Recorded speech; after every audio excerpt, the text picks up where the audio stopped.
of our Lord Sri Aurobindo.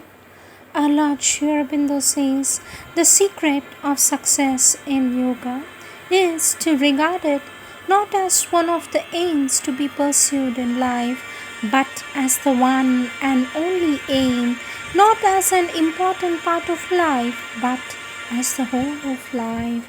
With blessings, says our Divine Lord Sri Aurobindo.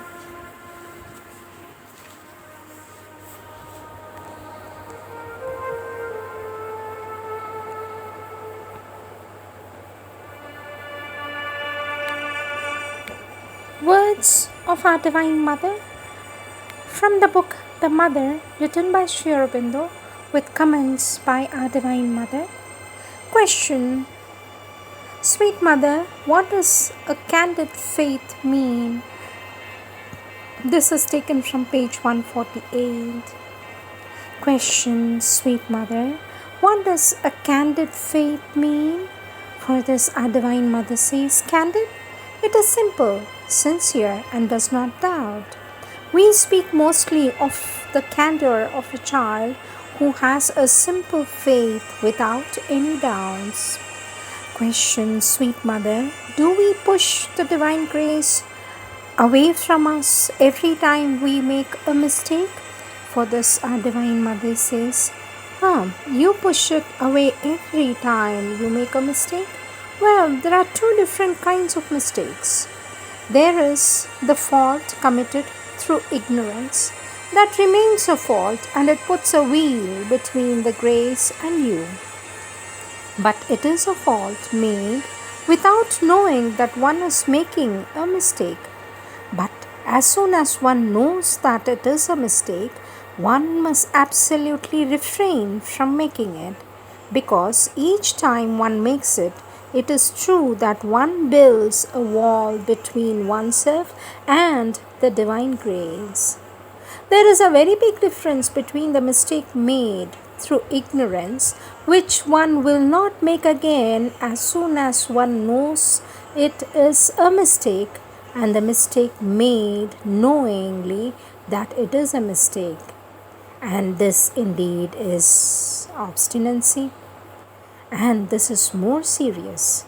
It is even very serious. It veils the consciousness very much, veils it so much that after some time one no longer knows at all that one is making mistakes. One makes them thinking that he doesn't. One gives so many excuses and justifications for everything he does that he ends up believing that he is no longer making any mistakes at all.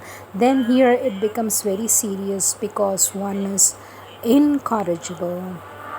A house was there, all made of flame and light, crossing a wall of doorless living far. There suddenly met her secret soul.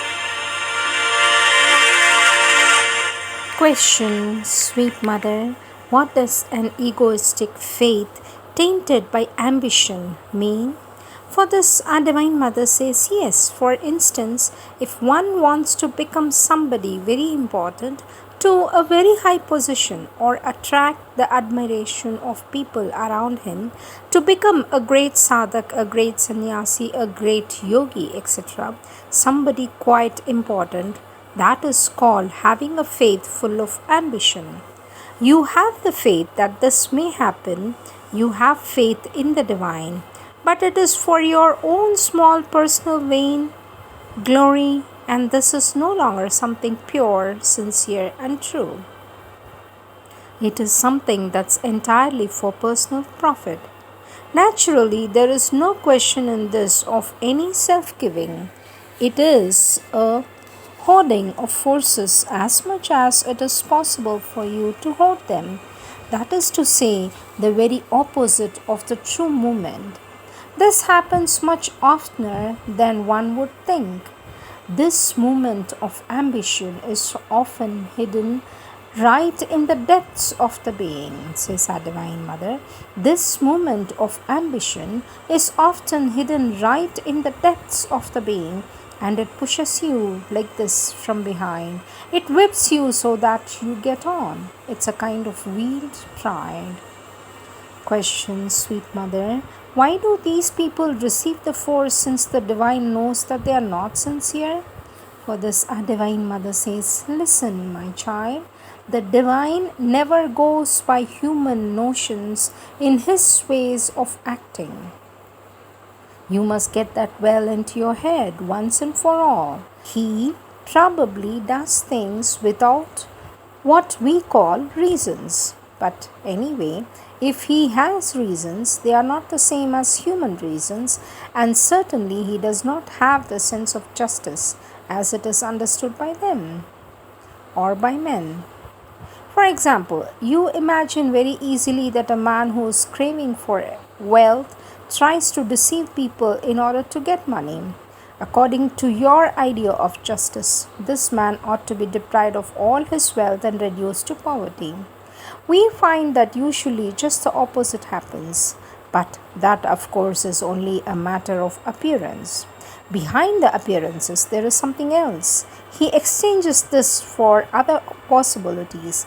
He may have money, but he no longer has a conscience. And in fact, what almost always happens is that when he has the money he desired, he is not happy. And the more he has, usually the less happy he is. He is tormented, you see, by the wealth he has gained. You must not judge things from an outer success or a semblance of defeat. We may say, and generally this is what almost always happens, we could say that the divine gives what one desires, and of all lessons, this is the best. For if your desire is inconscient, obscure, egoistic, you increase the unconsciousness, the darkness, and egoism within yourself. That is to say, this takes you farther and farther away from the truth, from consciousness and happiness. Our Divine Mother says it takes you far away from the divine. And for the divine, naturally, only one thing is true: the divine consciousness, the divine union. And each time you put material things, in front, you become more and more materialistic and go farther and farther away from the full actual success. But for the truth that other success is a terrible defeat, you have exchanged truth for falsehood. To judge from appearances and apparent success is precisely an act of complete ignorance, even for the most hardened man, for whom everything is apparently being successful.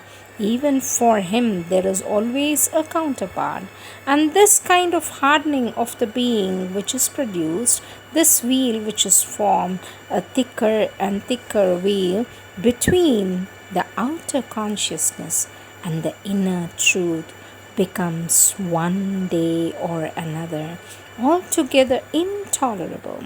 It is usually paid for very dearly outer success. Our Divine Mother's voice becomes extremely deep. Our Divine Mother says, one must be very great, very pure, and have a very high, very disinterested spiritual consciousness in order to be successful without being affected by it. Nothing is more difficult than being successful. This indeed is the true test of life. When you do not succeed, quite naturally you turn back on yourself and within yourself, and you seek within yourself the consolation for your outer failure. And to those who have a flame within them, if the divine really wants to help them, if they are mature enough to be helped, if they are ready to follow the path, blows will come one after another. Blows will come one after another because this helps. It is the most powerful, the most direct, most effective help. If you succeed, be on your guard. If you succeed, be on your guard and ask yourself, at what price, what cost have I bought success? I hope it is not a step towards. Our Divine Mother says there are those who have gone beyond this, those who are conscious of their soul, those who have given themselves entirely, those who, as I said, are absolutely pure, disinterested, and can succeed without its affecting and touching them. Here, then, it is different. But one must be very high to be able to bear success. And after all, it is perhaps the last test which the Divine gives to anyone. Now that you are noble, you are disinterested, you have no egoism, you belong only to me. I am going to make you triumph. We are going to see if you will hold out, says our Divine Mother. Question: in what way does the Divine Shakti act against the Asuras? For this, our Divine Mother says, acts against Asuras? Why do you want to know that? It is interesting. Then our Divine Mother smiles. Perhaps to them also she gives what they want to have. And usually this hastens their end. They are Asuras, and Asuras, that is to say, no, the Asuras are Asuras, but they are all those who have come out of them, who are beings of an inferior kind. An Asura is generally a conscious being, and he knows he has an end. He knows that the attitude he has taken up in the universe is bound to destroy him after a certain time. Naturally, the time of an Asura is extremely long if we compare it with the lifetime of men. But still he knows there is an end because he has cut himself off from eternity.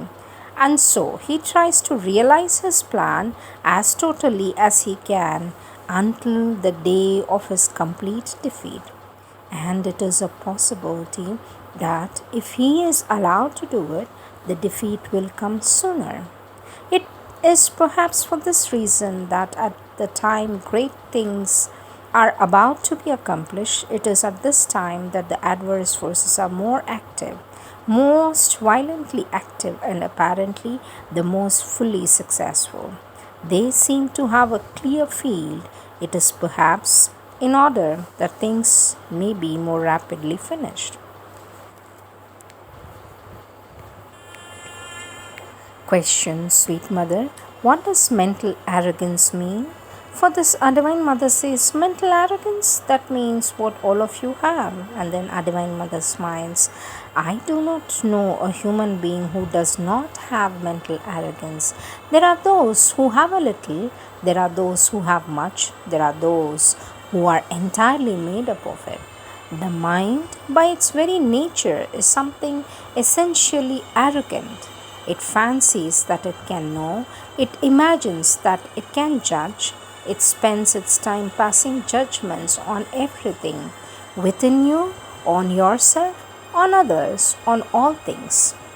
Our Divine Mother says recently a very amusing incident happened. Someone wrote and began to express a doubt about something said by Sri Aurobindo. But then afterwards he added, but we should not forget that he who wrote this is at least as intelligent as we. And our Divine Mother laughs. When people spend their time judging things, if they tell themselves, but perhaps the other person is at least as intelligent as I am, they would be less.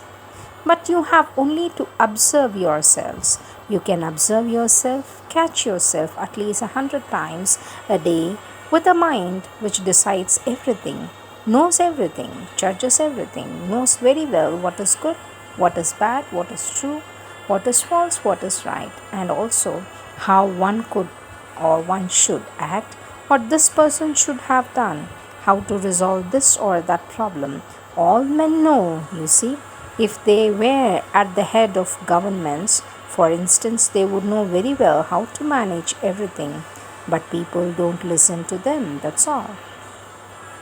You have only to look at yourself, you see.